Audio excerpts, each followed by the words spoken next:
दोस्तों अभी जो सुनने जा रहे हैं एक कहानी नहीं, ये उस शक्ति की कथा है जो समय को भी अपने अधीन कर चुकी है। ये कोई कल्पना नहीं है, ये हकीकत है उस मंदिर की जहां मत भी माथा टेकते हैं।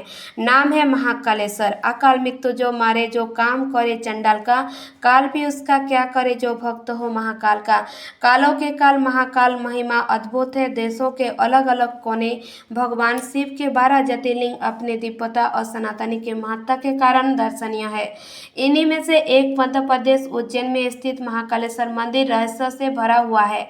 उज्जैन के पवित्र धरती पर भगवान शिव का ये रूप जो केवल पूज्य नहीं बल्कि भयानक भी है।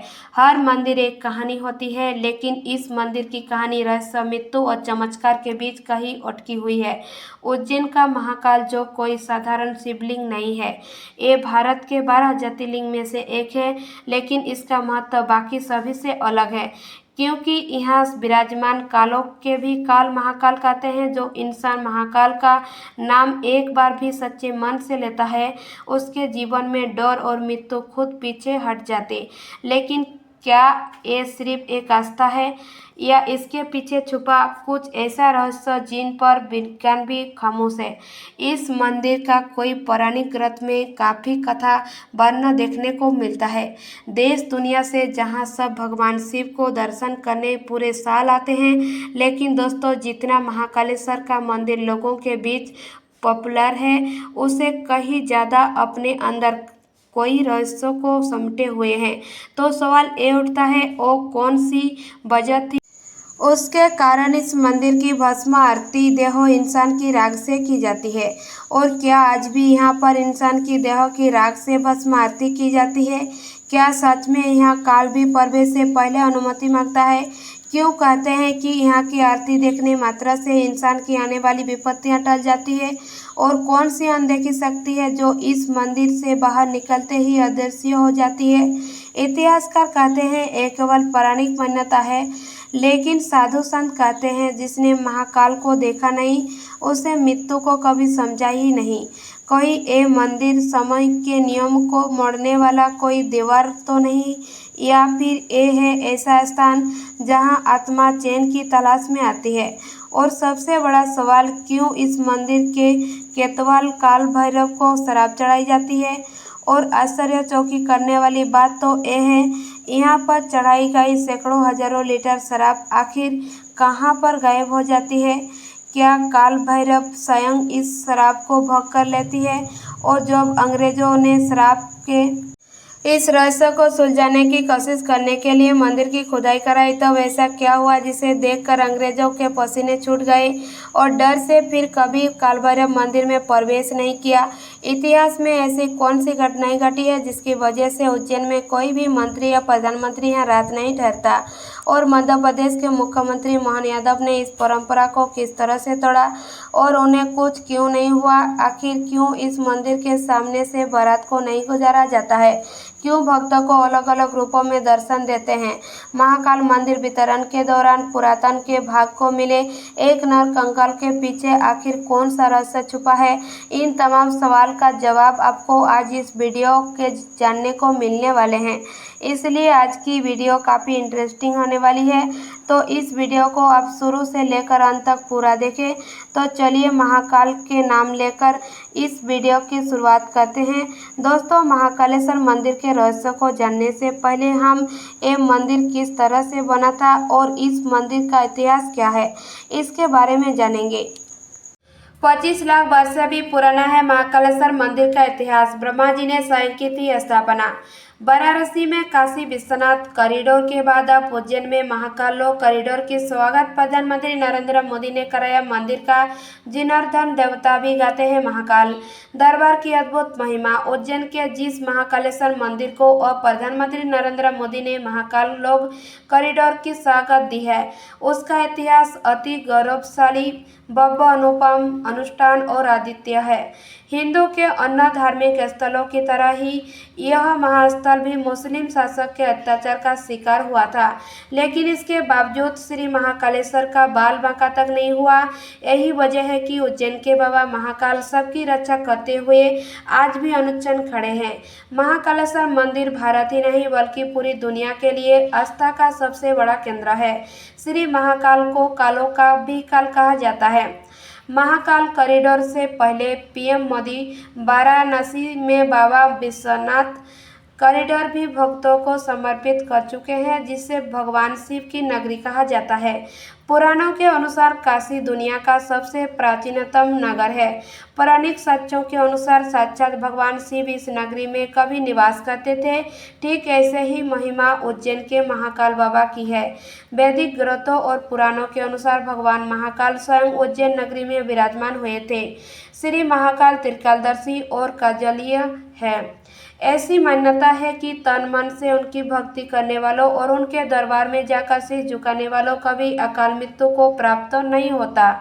तभी उनके बारे में कहावत है कि अकाल मृत्यु ओ मारे जो काम करे चंडाल का, काल उसका क्या करे जो भक्त हो महाकाल का। भगवान महाकाल 12 ज्योतिर्लिंग में से एक है, जिनकी महिमा अपरंपार है। 25 लाख वर्ष पहले महाकाल मंदिर की हुई स्थापना। महाकाल मंदिर की स्थापना का इतिहास आपको गर्व ही अनुभूति से आनंदित कर देगा। पौराणिक साक्ष्यों के अनुसार मध्य प्रदेश की आध्यात्मिक नगरी उज्जैन के महाकाल मंदिर की स्थापना आज के करीब 25 लाख वर्ष पहले हुई थी। यानी धरती पर तब प्री हिस्टोरिक पीरियड चल रहा था। प्री हिस्टोरिक पीरियड आज से 2.5 से 3 मिलियन वर्ष पहले अस्तित्व में था। इसी दौरान प्रजापिता ब्रह्मा जी ने स्वयं धरती पर आकर श्री महाकालेश्वर धाम की स्थापना की थी। इससे महाकालेश्वर मंदिर की महिमा और महात्म्य का अंदाजा लगाया जा सकता है। श्री महाकालेश्वर मंदिर की वेबसाइट पर भी प्री हिस्टोरिक पीरियड में भी श्री ब्रह्मा जी द्वारा महाकाल मंदिर की स्थापना किए जाने का जिक्र है। इसके लिए पौराणिक साक्ष्यों का हवाला भी दिया गया है। गुप्त काल से पहले लकड़ी के खंभे पर टिका था। महाकाल दरबार 6ठी शताब्दी ईस्वी में इस बात का उल्लेख है कि महाकाल मंदिर की कानून व्यवस्था और उसकी देखभाल के लिए राजा चंद्र प्रयुक्त ने प्रेषा कुमार सेन की नियुक्ति की थी। महाकाल मंदिर की 3री-4थी ईस्वी पूर्व के कुछ सिक्के भी मिले थे, जिन पर भगवान शिव महाकाल की आकृति बनी थी। कोई प्राचीन भारतीय महाकाव्य ग्रंथों में भी महाकाल मंदिर का उल्लेख मिलता है। इन ग्रंथों के अनुसार मंदिर बहुत ही शानदार और भव्य था। इसकी निब्ब और चबूतरे की पत्थर से बनाया गया था और मंदिर की लकड़ी के खंभे पर टिका था। गुप्त काल से पहले यहाँ की मंदिर पर कोई शिखर नहीं थे। मंदिर की छतें ज़्यादातर सपाट थी। संभवतः इसी कारण से रघुवंश में कालिदास ने इस मंदिर को निकेतन कहा है। मंदिर के पास ही तत्कालीन राजा का महल था। कालिदास की कालिदाई रचना मेघदूतम में श्री महाकाल का है जिक्र। भारत के महाकवि कालिदास की सुप्रसिद्ध रचना मेघदूतम पूर्व मेघ के प्रारंभिक भाग में भी श्री महाकाल मंदिर का एक आकर्षण विवरण है।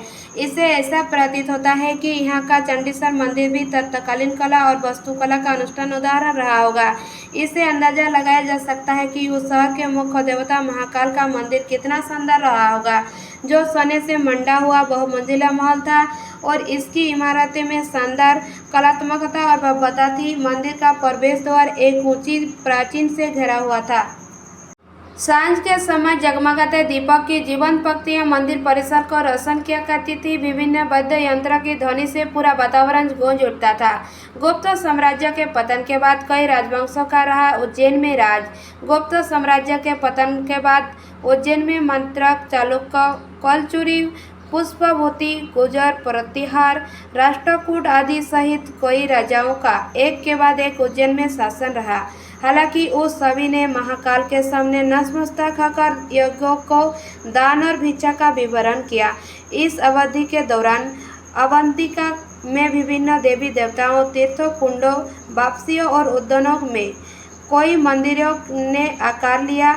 इतना ही नहीं, उज्जैन में 84 महादेव सहित कई शिव मंदिर यहाँ मौजूद थे। यहाँ यह बताना महत्वपूर्ण है कि जब उज्जैन के हर नौकंडा और कानों में श्री महाकाल से संबंधित देवताओं की छवियां वाले धार्मिक रस्मों यानी मंदिर का प्रभुत्व था। तो भी श्री महाकाल मंदिर और उसके धार्मिक सांस्कृतिक परिवेश के विकास और प्रगति के बिल्कुल भी अपेक्षा नहीं की गई थी। श्री महाकाल की अपेक्षा न करने का प्रमाण यह भी है कि इस अवधि के दौरान रचित गई काव्य ग्रंथों में बाणभट्ट के हर्षचरित्र और कादम्बरी श्री हर्ष ने नैषध चरित्र और पद्मगुप्त के नवसंवत चरित्र में मंदिर के महत्व और उसके आकर्षण का अद्भुत उल्लेख है। 11वीं सदी में मंदिर पर हुआ आक्रमण परमान काल के दौरान उज्जैन और महाकाल मंदिर पर संकट की एक श्रृंखला व्याप्ति थी। 6वीं से 11वीं ईस्वी पूर्व में एक गजनीनी सेनापति से मामला उज्जैन पर आक्रमण किया। उसने बेरहमी से लूटकर कई मंदिरों और मूर्तियों को नष्ट कर दिया। हालांकि बाद में बहुत जल्द परमारों ने महाकाल मंदिर में सब कुछ नया कर दिया। महाकाल में मौजूद समकालीन शिलालेख भी इस तथ्य की गवाह देता है। वही 12वीं सदी में 1235 ईस्वी में मुस्लिम शासक इल्तुतमिश ने मंदिर को विध्वंस करने में कोई कसर नहीं छोड़ी। उसने मंदिर पर आक्रमण कर सारे पौराणिक साक्ष्यों को मिटाने का भी प्रयास किया। हिंदू राजाओं ने किया मंदिर का पुनर्निर्माण। 12वीं सदी के आरंभ काल में राजा उदयादित्य और नरभवन के शासनकाल के दौरान महाकाल मंदिर का पुनर्निर्माण किया गया था। यह वास्तुकला भी भूमिजा शैली में बनाया गया था जो परमाणुओं को बहुत पसंद था। मंदिर परिसर और आसपास के स्थानों में उपलब्ध अवशेष स्थितियों को प्रमाणित करते हैं। इस शैली के मंदिर योजना में ये तो त्रिरथ या पंचरथ थे। ऐसे मंदिर की पहचान की मुख्य विशेषता इसकी तोर के आकार की योजना और शिखर थे। मंदिर के हर हिस्से को सजावटी रूपकला या छवियों से सजाया गया था। क्षैतिज रूप से मंदिर को आगे से पीछे और क्रमशः प्रवेश द्वार, अर्धमंडप, गर्भगृह, अंतराल, गर्भगृह और प्रदक्षिणा पथ में विभाजित किया गया था। मंदिर के ऊपरी हिस्सा मजबूत और अच्छी तरह से डिजाइन किए गए स्तंभों पर टिके हुए हैं। महान मूर्ति कलाएं।